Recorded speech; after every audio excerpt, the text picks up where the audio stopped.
자, 오늘 저희가 첫 번째로 선보일 코너는 뉴지스 코너인데요. 자, 시장에 다양한 이슈와 뉴스들이 있습니다. 이것을 우리가 어떤 시각으로 바라보는지에 관해서 시장에 관한 힌트도 얻으실 수 있을 것 같습니다. 자, 오늘 함께해 주실 분 바로 저희가 소개해 올리도록 하겠습니다. ISS의 김태선 본부장님 함께해 주셨습니다. 본부장님 안녕하세요. 네, 안녕하세요.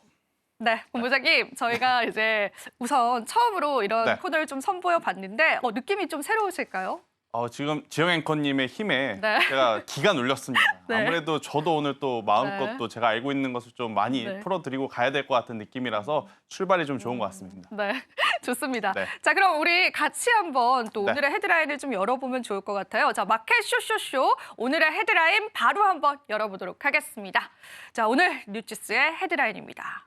삼성전자와 SK하이닉스에 관한 그쵸. 이야기인데요. 자, 어떤 헤드라인인지 본부장님께 직접 한번 소개를 들어보고 싶습니다. 네, 일단 아무래도 지금 오늘 많은 투자자분들이 관심을 갖고 있는 부분은 반도체 IT가 아닐까 싶습니다. 여기서 이제 삼성전자가 더 갈 것이냐, 하이닉스는 왜 빠지고 있는 것이냐, 지금 말도 많고 탈도 많고 굉장히 궁금한 부분들이 많을 것 같아요. 일단 가격적으로 메리트가 생긴 삼성전자냐, 아니면 기술력으로 여전히 앞서 있는 SK하이닉스냐, 아마 많은 분들이 어떤 종목을, 어떤 부분을 더 중요시하게 여겨서 선택을 해야 될지 모르시는 것 같아서, 그리고 헷갈려 하시는 것 같아서 하나둘씩 좀 오늘 정리를 좀 해보려고 이 헤드라인을 좀 가지고 나왔는데요. 일단 기술력적으로 먼저 완성도가 높은 쪽은 SK하이닉스입니다. 일단 이 뉴스에서 이야기하는 것은 SC2024라고 하는 일단 이벤트가 오늘 17일부터 22일까지 미국의 아틀랜타에서 지금 열린다라고 하고 있죠. 여기에는 우리나라 삼성전자, SK하이닉스뿐만 아니라 TSMC를 비롯해서 인텔, 퀄컴, 그리고 엔비디아와 같은 기업들이 모두 참여하는 슈퍼컴퓨팅 기술을 좀 뽐내는 시연의 자리다라고 좀 보시면 될 것 같은데요. 여기서 이제 기술력에 가장 앞서 있는 SK하이닉스는 당연히 자랑스러울 수밖에 없습니다. 아마 여기서 지금 SK하이닉스는 HBM4에 대한 이야기를 할 수밖에 없죠. 왜? 너희들은 못하는데 우리는 할 수 있지 않겠느냐. 그렇죠. 그걸 바라보면서 삼성전자는 아마 속을 삭일 겁니다. 그래, 너희들이 우리에게 지금 HBM4는 앞서 있지만 우리는 자사주라는 무기가 있지 않겠느냐. 그런 마음을 가지고 아마 현재 이벤트가 진행이 될 가능성이 높은데요. 일단 이모저모 뭐 여러 가지 뜯어보더라도 이번 주 한 주의 가장 큰 포인트는 뭐냐면 엔비디아의 실적 발표가 있다라는 그게 좀 중요할 것 실적 같아요. 발표를 네. 앞둔 젠슨 황이 가만히 있을 리가 없다. 없겠죠. 그러니까 이번 이벤트에서 아마 엔비디아는 또 여러 가지 다양한 이야기를 실적에 대한 힌트와 함께 이야기할 가능성이 높지 않나라는 생각이 들었어요. 이 이벤트가 굉장히 중요할 수밖에 없다라고 좀 보시면 될 것 같고, 앞서서도 제가 이야기 드렸다시피 일단 반도체 IT는 여전히 엔비디아 중심, SK하이닉스의 중심, 그리고 기술의 중심으로 봤을 때는 HBM을 체크를 해야 됩니다. 그런데 우리나라만 지금 이제 이상 현상이 생긴 거죠. 삼성전자가 거의 7년 만에 네. 10조에 가까운 지금 자사주를 매입 및 소각까지 한다고 하니까 삼성전자의 기세가 정말 강할 수밖에 없습니다. 그러니까 가격적으로 설마 4만전자 되겠어 하던 삼성전자가 4만전자가 되었다가 지금 외국인의 수급이 아직까지 그렇게까지 강하진 않지만 이 자사주 매입이라는 이슈 때문에 지금 올라오고 있는 상황이라서 가격적으로 본다면 삼성전자, 기술적으로 좀 본다면 SK하이닉스를 골라야 되지 않을까라는 의견을 한번 드려보도록 하겠습니다. 그런데 제가 본부장이 네. 오늘 또 이제 방송 직전에 시장을 보고 오니까 네. 삼성전자를 다시 매도하더라고요, 외국인이. 맞아요. 참 이게 수급적인 측면에서 우리가 고민해볼 사안이 굉장히 많을 것 같고, 네. 그다음에 이번 컨퍼런스에서는 젠슨 황을 이제 삼성전자와 SK하이닉스가 만난다라는 부분들도 그쵸. 많은 분들이 기대를 하고 네. 있는데 사실상 이 컨퍼런스에서 무슨 비즈니스적인 이야기가 오가거나 그러지는 않겠죠? 그럴 순 이번에는? 없겠죠. 그쵸? 그냥 네. 얼굴 보고 잘 지냈습니까? 잘 네. 지냈습니다. 식사는 하셨나요? 네, 그런 정도? 네. 가벼운 인사만 오고 갈 가능성이 높고요.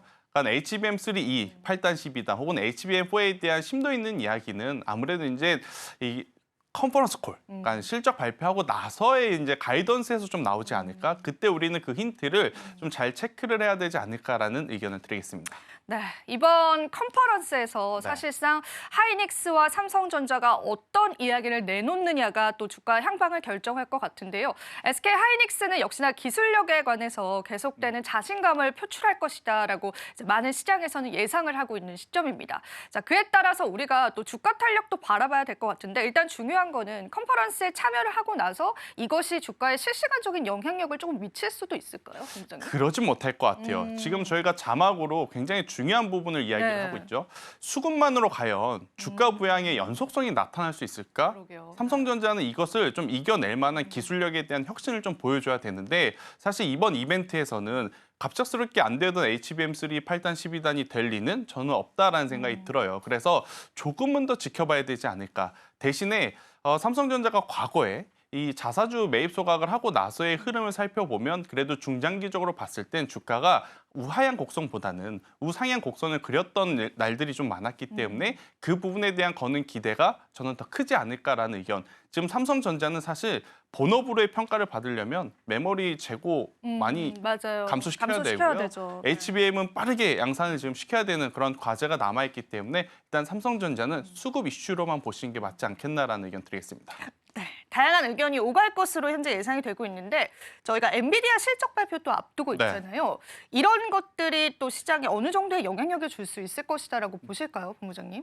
당연히 영향이 있을 수밖에 없죠. 근데 엔비디아의 실적은 걱정하지는 않습니다. 하지만 이제 엔비디아 실적을 앞에 두면 지난 2분기 때도 그렇고 3분기 지금도 그렇고 조금씩 불미스러운 뉴스들이 한 줄씩 보여요. 오늘은 또 네. 블랙엘 발열에 대한 이야기가 맞아요. 잠깐 스쳤다가 맞아요. 이제 없어지긴 했는데 이러한 것들이 아마 투자 심리를 좀 잘 반영하고 있지 않나라는 생각이 듭니다. 엔비디아 같은 경우에는 결국 이 블랙엘이 완판이 됐다라는 게 가장 중요한 포인트인 것 같아요. 발열을 된다 한들 블랙엘을 대체할 만한 제품이 지금 없다라는 게 팩트일 가능성이 높다라는 거죠. 그렇기 때문에 저는 엔비디아 실적 발표 전에 당연히 혹시나 하는 마음의 투심은 위축이 될 수는 있지만 엔비디아 실적 발표 이후에는 혹시나가 역시나로 바뀔 가능성이 높지 않겠나라는 생각이 들어서요. 저는 이쪽에 대해서는 너무 크게 걱정하실 필요는 없을 것 같고 오히려 오늘 쉬어가고 있는 SK 하이닉스의 조정을 저는 이용해 보는 것도 또 하나의 기회가 될 수 있다는 의견을 드려보도록 하겠습니다. 네, 중요한 컨퍼런스 앞두고 그 컨퍼런스 자체가 시장에 영향력을 끼치진 않을 것 같습니다. 하지만 오히려 오늘은 SK 하이닉스에 관한 하락세를 매수의 기회로 잡아볼 수 있다라는 시장의 힌트들까지도 얻어봤습니다. 자, 오늘 첫 번째 뉴지스는 이렇게 한번 정리를 해보고요. 저희가 두 번째 헤드라인도 준비를 했습니다. 두 번째 헤드라인 바로 한번 열어보면서 한번 이야기 나눠보겠습니다. 자, 두 번째 헤드라인입니다. VT에 관한 이야기인데요. 사실 네. 얼마 전에 또 실리콘트는 이러한 실적 그렇죠. 악화 때문에 굉장히 주가가 하락을 했었는데 네. 일단 VT 같은 경우에는 낙폭 과대의 실적 모멘텀을 가지고 있다라는 분석이 좀 나오기도 했었고요. 그리고 일단 리들샷이 글로벌 진출이 너무나 잘 될 것이다라는 시장의 그런 좋은 호재 뉴스들도 상당히 많습니다. 자, 그렇죠. 어떻게 보실까요, 본부장님? 제가 오늘 이 뉴스를 가지고 온 이유는요. 사실 만약 삼성전자, SK하이닉스가 여전히 바닥권에서 허덕이고 있다면 많은 투자자분들의 고민은 반도체 IT뿐만 아니라 화장품까지도 가지고 있을 가능성이 높았었습니다. 맞아요. 그런데 반도체 IT는 지난주와 오늘 그래도 반등을 좀 주고 있다 보니 그럼 여러분들이 가지고 있는 종목군들 중에 뭐 2차 전지는 말해 뭐합니까? 네이버, 카카오 말해 뭐합니까?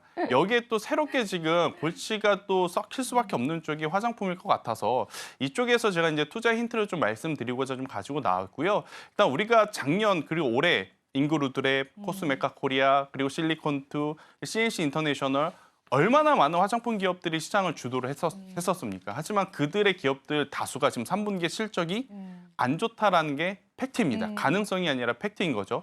CNC 인터내셔널 고가 대비 70% 하락했고요. 실리콘2 고가 대비 50% 하락했습니다. 인구 로드랩도 마찬가지고요.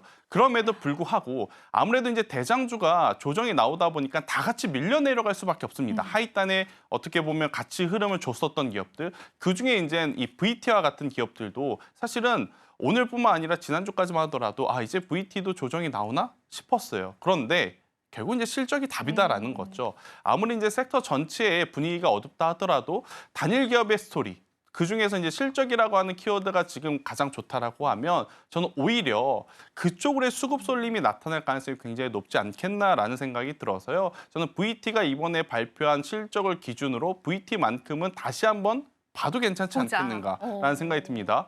일단 VT는 YOY 대비로 3분기 역대 최대 매출을 냈어요. 이게 리드샷이 마케팅도 잘한 것 같습니다. 제가 이제 주변에서 들어보니까 100샷을 쓰면 300샷, 600, 네. 1000샷은 자연스럽게 쓸 수밖에 없는 구조라고 라인업을 딱 이렇게 해놨죠. 네, 하더라고요. 네. 그래서 뭐 600을 쓰셨던 분들이 그 다음 거 안 쓰시는 게 아니라 무조건 이제 끝까지 이제 가시는 게 일반적인 이제 이 소비 패턴인 것 같아요. 그러다 보니까 자연스럽게 판매량은 늘어날 수밖에 없고, 그리고 지금 공교롭게도 실적이 안 나오는 기업들의 공통점은 북미 매출이 많은 쪽이었습니다. 하지만 VT는 어디가 많았느냐? 일본이 가장 많았어요.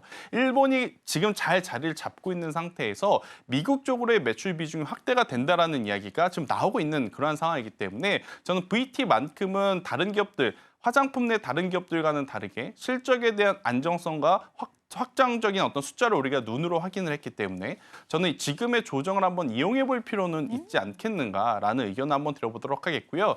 일단 미국 매출이 많은 화장품주들은 지금 잠시 조심을 좀 하셔야 될 것 같아요. 왜냐하면 트럼프 2기가 본격적으로 시작이 아직 되진 않았지만 당선인 트럼프의 힘이 너무 세죠. 근데 잘 계산을 해보면 화장품도 트럼프의 눈밖에 날 가능성도 있습니다. 왜냐하면 미국 기준으로 화장품 수입을 체크를 해보면 우리나라에서 수입하는 비중이 워낙 지금 높아졌어요. 그러면 트럼프 이게 성향상 아니 화장품을 봤더니 여기서 또 한국이라는 나라가 이득을 많이 취하고 있네. 야, 관세를 좀 부과해라. 그렇게 되면 우리나라 기업들, 화장품 기업들은 뭐가 문제냐? 그동안에 고가 제품을 팔아서 돈을 많이 남기는 구조가 아니라 중저가 제품을 박리담의 형태로 팔면서 돈을 많이 남기는 구조였는데 여기에 관세까지 붙게 돼? 그러면 영업이익이 우리가 생각한 것보다 저조해질 가능성이 높다라는 거죠. 그래서 북미 매출이 많은 쪽 무조건 이제 좋다라고 보기보다는 일단 리스크가 하나가 발생이 되었으니 일정 부분은 좀 거리를 두셔야 되지 않을까. 최대한 거기서 거리가 먼 저는 VT 쪽을 보시는 게 그래서 맞지 않겠는가라는 의견을 한번 제시드려보도록 하겠습니다. VT 같은 경우에는 저도 조사를 해보니까 네. 이제 전년 동기 대비해서 이제 매출이 26%나 그렇죠. 상향됐더라고요. 네. 그런데 이제 VT는 이제 북미 쪽에 관한 매출은 크게 없는 건가요, 그렇죠. 부장님? 지금 현재는 없는데 이제부터는 이제 진출을 하려고 준비를 하고 있는 상태이기에 만약 북미가 많아서 북미 매출 비중이 많아서 주가가 원초 올랐다면 당연히 조정 같이 받았겠죠. 근데 하지만 이제 최근에 살아남은 이유 중에 하나는 그런 이유도 있었다라고 설명드릴 수 있겠습니다. 실제로 저희가 이제 시장에서 트럼프 트레이드를 굉장히 많이 겪고 있잖아요. 맞아요. 그런데 그래도 이 트럼프 트레이드를 우리가 벗어날 수 있는 방법이 있을까라고 생각을 해보자면 좀 실적주를 이야기하게 되는 것 같습니다.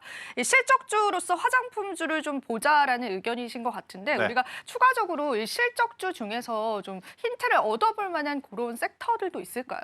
일단 제가 추가적으로 더 이야기를 드리면 실적주로서의 화장품을 보자. 그런데 여기에 플러스 화장품주 안에서 실적이 나오는 기업을 보자가 이제 팩트인 거고요. 이제 여기서 조금 더 확장을 해서 생각을 해보면 저는 피부 미용 의료기기 쪽은 그쪽도? 여전히 괜찮다라는 이야기를 드리고 싶어요. 왜냐하면 피부 미용 의료기기의 장점은 높은 영업 이익률이었습니다. 그러니까 관세를 솔직히 좀 부과한다 하더라도 그들은 워낙 높은 영업이익, 체력을 지금 가지고 있기 때문에 화장품주들보다는 다른 모습을 보일 가능성이 높고 그러면 피부 미용 의료기기 쪽에 무엇을 봐야 되느냐? 파마리서치를 보시는 게 가장 좋습니다. 그러니까 파마리서치 3분기 역대 최대 매출 YOY 대비로도 지금 기록했기 때문에요. 저는 화장품주들에 대한 고민을 이번에는 피부 미용 의료기기 쪽으로 한번 씻어내보는 것도 괜찮지 않겠는가라는 의견 드려보도록 하겠습니다. 지금 바로 구독을 눌러보세요.